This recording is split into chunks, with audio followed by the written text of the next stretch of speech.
don't know, our freshman year was a bit, there was a lot of alone time during our freshman year. And for me, that time alone became a bit of an obsession over the fact that I convinced myself that I had testicular cancer.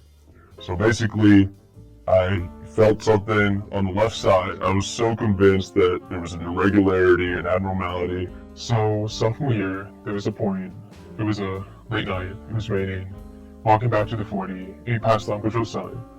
And my roommate and I decided to take the banner from the uncontrolled sign and hang it in our room.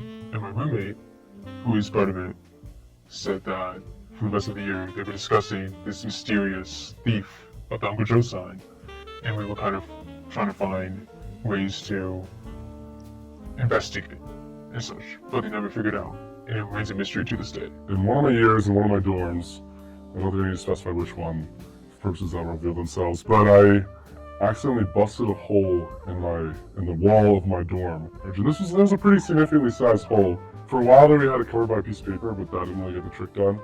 My professor, freshman year, I shared a class with him with my friend. It was over Zoom, but I knew this man was attractive. I also knew that he was a dad, so I was like, damn, this man is fine. So I called him Daddy. My freshman year, aka COVID year, we couldn't really do much on campus.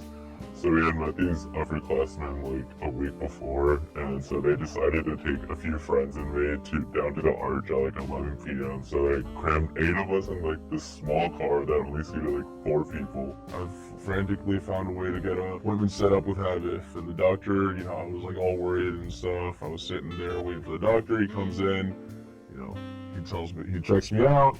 And he basically tells me that there was no issue at all. So I was like, okay. I went home, and then later that night, I was feeling like, making sure that the doctor was right, and I still felt like there was something wrong. So I needed to get a second opinion. So at the end of the year, we're closing up shop, and I frantically started looking for a solution, right? And I went to Home Depot. I got all the right things. It's like this tape that you put over the wall, and then this like goop that you put on the wall itself. I brought a chip in the wall as well to match the paint color as well. So I pasted it all up, did it all. The place looked phenomenal, like the goop looked pretty good. And my friend has him as an advisor now. So now every time she mentions him, I call him Daddy, and she gets really mad. So this is like closer to midnight and a few minutes in. The federal police actually, because the arch is a national landmark, caught us drinking and smoking down by the river. We saw them coming, we saw the lights turn on, and so I dumped the drink into the bush and flicked the J, and so they couldn't really catch us with anything.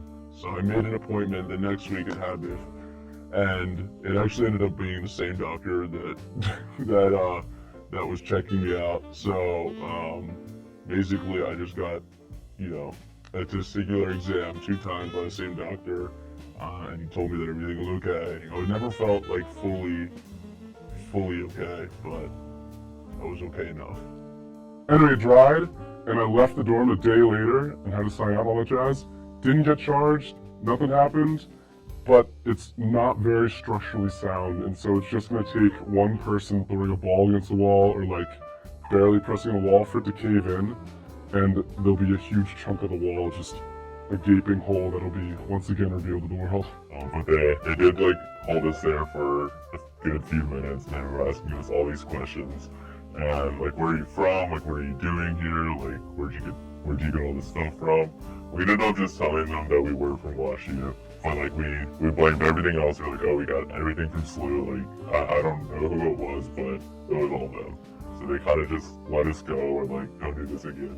Don't come to the arch. But in that moment, it was definitely scary, and I'm just very glad that WashU did not find out.